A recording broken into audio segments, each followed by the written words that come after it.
around the world. The biggest conventional bomb the U.S. has ever used. ISIS was the target, but was it also a message to Kim Jong-un? It doesn't make any difference if it does or not. North Korea is a problem. The problem will be taken care of. Also tonight, we take you inside North Korea, where Kim may be planning a sixth nuclear test. The worst thing you can do to a grieving parent is not to mention the child. The children of Newtown, keeping their memories alive. I just want to see if they can make it one night Make me cry. without talking, without. And here comes pre-mail. The post office can email you a preview of your snail mail. I just want to see if they can make it one night without talking about this fake-ass collusion he's supposed to have with Russia. With Scott Penny. Today, the United States dropped the largest non-nuclear weapon the U.S. has ever used in combat. Ground zero was Afghanistan. The Pentagon says the target was ISIS, but the impact could not have been lost on the young dictator of North Korea. Kim Jong-un is deciding whether to celebrate his country's biggest holiday on Saturday with a missile or nuclear test. Asked whether he was sending a message to North Korea, President Trump said today it doesn't make any difference. That problem will be taken care of. More now from David Martin at the Pentagon. The bomb, all 21,600 pounds of it, was aimed at the center of an ISIS cave complex in Afghanistan. When it detonated at 7:32 in the evening local time, it set off a massive pressure wave that would have literally crushed the life out of fighters hiding in the caves. The massive ordnance air blast, as it is officially called, sent a mushroom-like cloud towering into the sky. General John Nicholson, the U.S. commander in Afghanistan, said he used the bomb so Afghan troops and their American advisors wouldn't have to go in on the ground to clear out the caves.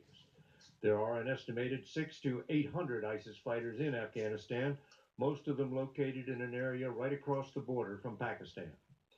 Pentagon officials said the strike had been in the works for months and that the bomb itself was moved into Afghanistan during the Obama administration. Authority to use it had been delegated to General Nicholson, although he notified Washington in advance. As shown in this 2003 test, the bomb is dropped from an MC-130 aircraft, using a parachute to drag it out of the cargo bay. The sled detaches and the bomb falls to Earth, guided by a GPS system designed to be accurate within 10 yards. This test, conducted on open ground, shows the pressure wave set off by the bomb. It was specifically developed to attack cave complexes and for its pure terror effect. Meanwhile, Scott, the war against the Taliban in Afghanistan grinds on into its 17th year. General Nicholson recently called it a stalemate and said he needs a few thousand more troops. David Martin reporting from the Pentagon tonight. David, thank you. Now, we mentioned a moment ago that North Korea is about to celebrate a major holiday and is considering a weapons test of its own. Our Ben Tracy is in the North Korean capital. These new satellite images show that North Korea may be preparing to conduct its sixth nuclear test. A U.S.-based watchdog group says the country is primed and ready after analyzing telltale signs of activity at the remote underground test site. Exploding a more powerful bomb or launching a new ballistic missile could be timed to coincide with this weekend's celebration of North Korea's founder, often marked by a massive parade in which the country is not subtle about showing off its military might. Kim Jong-un, the current North Korean leader, made an appearance in Pyongyang Thursday, in front of a crowd so large it appeared to be everyone who lives in the city. He cut a ribbon to officially open a newly built neighborhood with more than a dozen new high-rises, some 70 stories tall. It's an attempt to show economic progress in a country where the reality is that most people live in poverty. Kim Jong-un did not speak at this event, but he didn't have to. He let these buildings do the talking, and his message to America is your sanctions don't work. We will keep building our buildings and our missiles. North Korea's goal is a nuclear-tipped intercontinental ballistic missile, capable of reaching the United States, which experts now say they could accomplish in the next few years. That threat is now one of the most serious issues facing the Trump administration. The president once again tweeted that he expects China to reign in North Korea, or Scott, he says the U.S. will. Ben Tracy in Pyongyang. Another airstrike in the U.S.-led war on ISIS has resulted in a terrible mistake and the deaths of 18 soldiers who were fighting on America's side. The U.S. military said today that allied Arab fighters trained by the U.S. appear to have mistaken friendly forces for an ISIS fighting position in Syria. Only later did they realize that they had requested the airstrike on their own forces.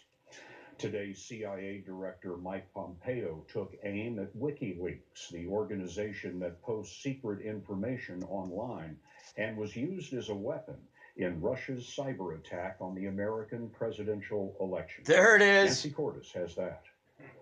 There it is. Call out WikiLeaks for what it really is. A non-state hostile intelligence service often abetted by state actors like Russia. The CIA director did not hold back, accusing WikiLeaks of working directly with the Russian government to release emails stolen from the Democratic Party and the Clinton campaign.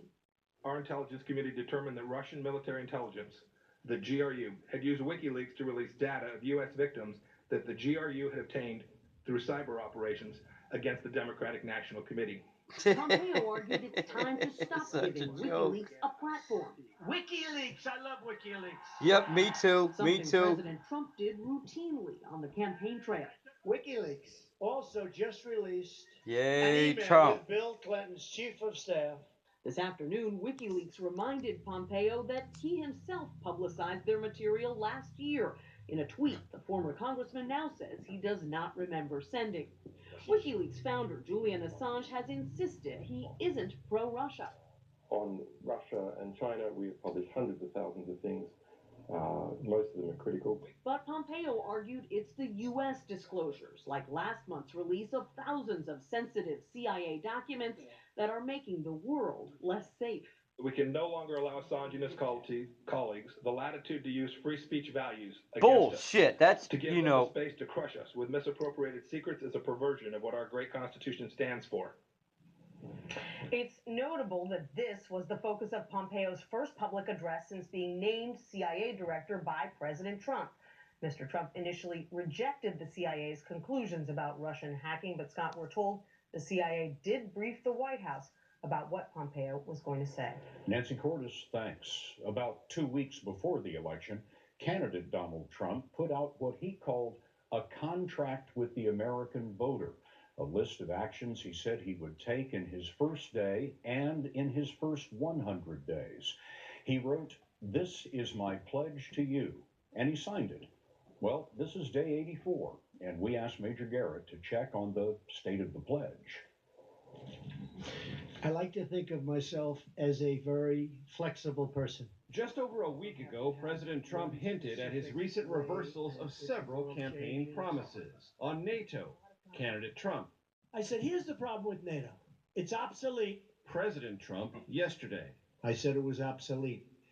It's no longer obsolete. How about China as a currency manipulator? In August, I'm going to instruct my Treasury Secretary to label China a currency manipulator. But yesterday, the president told the Wall Street Journal China does not manipulate its currency to hurt U.S. workers, and his administration will abandon that pledge. As for China and its leadership overall, this was day 1 of the Trump campaign. China's killing us. And this was day 84 of the Trump presidency. As you know, President Xi is a terrific person. Mr. Trump's stance on Russia has done a 180 also. I don't know Putin, but wouldn't it be nice if we could get along, actually? Yesterday, So right now we're not getting along with Russia at all. on Inauguration Day, President Trump outlined his America First philosophy.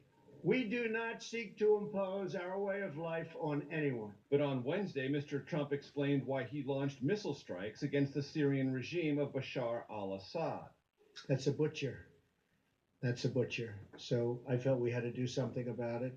There have been promises kept, including the confirmation of Supreme Court Justice Neil Gorsuch. And I got it done in the first 100 days. That's even nice. The Keystone Pipeline. And approval of the Keystone XL pipeline, as well as withdrawing the U.S. from a free trade agreement with Asia-Pacific countries. There's another big campaign promise the president is trying to keep, repealing Obamacare. He's tried new policies, he's courted Democrats, he's even threatened Republicans. But Scott, so far, no combination of presidential flexibility has produced the desired results. Major Garrett at the White House for us. Major thanks. A federal judge has again struck down Texas's voter ID law, ruling that it is actually meant to keep minorities from voting. The state is expected to appeal, and Omar Villafranca has more on this.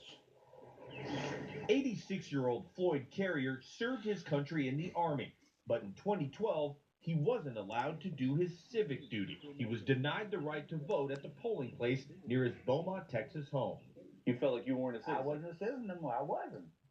Carrier says he wasn't allowed to vote because of a voter ID law passed in Texas in 2011, which required one of 7 types of approved picture IDs to cast a ballot. For more than 50 years, Carrier had used his Veterans Administration card that had no picture. But suddenly, it wasn't enough.